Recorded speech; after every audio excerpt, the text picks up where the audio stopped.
NTPC में क्यों positive conditions बन रही है, गैप अप बन रहा है, अच्छा पॉजिटिव मूवमेंट दिखा रही है, ये बात मैं बताऊंगा। पूरा इस वीडियो में पूरा एनालिसिस करके आया हूँ दोस्तों। अच्छा स्टॉक की, अच्छे कंपनी के स्टॉक की मैं बात कर रहा हूँ। मैं कोई रिकमेंडेशंस की बात नहीं कर रहा हूँ, मैं सिर्फ एनालिसिस करके आया हूँ जो मैं आपको बता रहा हूँ।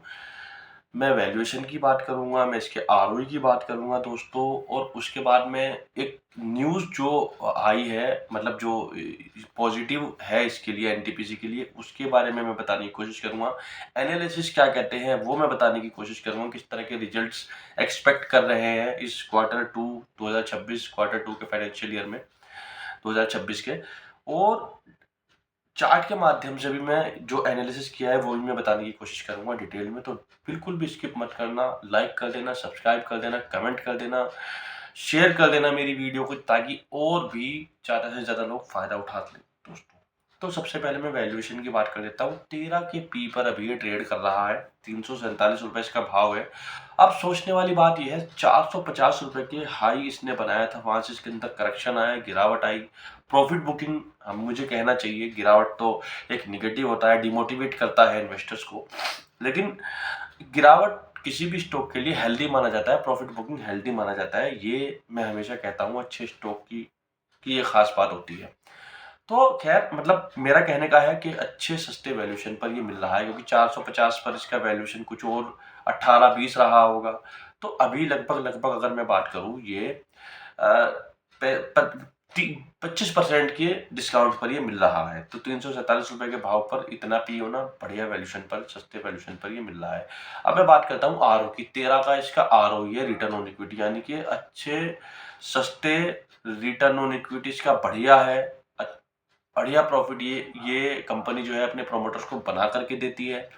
तो हालांकि 13 इसका आरओई है, लेकिन पीएसयू कंपनी के लिए बहुत बढ़िया ये आरओई माना जाता है, माना जाएगा। तो आरओई के लिहाज से, वैल्यूएशन के लिहाज से बढ़िया है, कोई दिक्कत नहीं है। अब मैं बात कर लेता हूँ उसके न्यूज़ की। अब न्यूज़ ये है दोस्तों, जो 2026 Q2 फाइनेंशियल ईयर 2026 का जो ये खत्म हुआ है, जिसका कल को रिजल्ट आने वाला है 30 अक्टूबर को, तो इसमें इन्होंने 1 गीगावाट का एक रिन्यूएबल प्रोजेक्ट को इन्होंने मतलब इन्होंने अचीव्ड कर लिया है। तो ये एक बड़ी न्यूज़ है अपने आप में एनटीपीसी के लिए, नेशनल थर्मल पावर कॉर्पोरेशन के लिए। तो ये इन्होंने इसको ऐड किया है, इन्होंने इसको अचीव्ड किया है, तो ये एक बड़ी पॉजिटिव न्यूज़ है एनटीपीसी के लिए। दूसरा मैं आपको बता दूं, 6 बड़ी ब्रोकरेज फर्म्स और ने भी किया है, लेकिन मैं बात कर रहा हूँ 6 जो बड़ी ब्रोकरेज फर्म्स हैं, उन्होंने कहा है कि इसका रेवेन्यू जो अब कल को जो रिजल्ट आएगा, 5% इसका रेवेन्यू बढ़ करके आएगा, 5% इसका नेट प्रॉफिट बढ़ करके आएगा।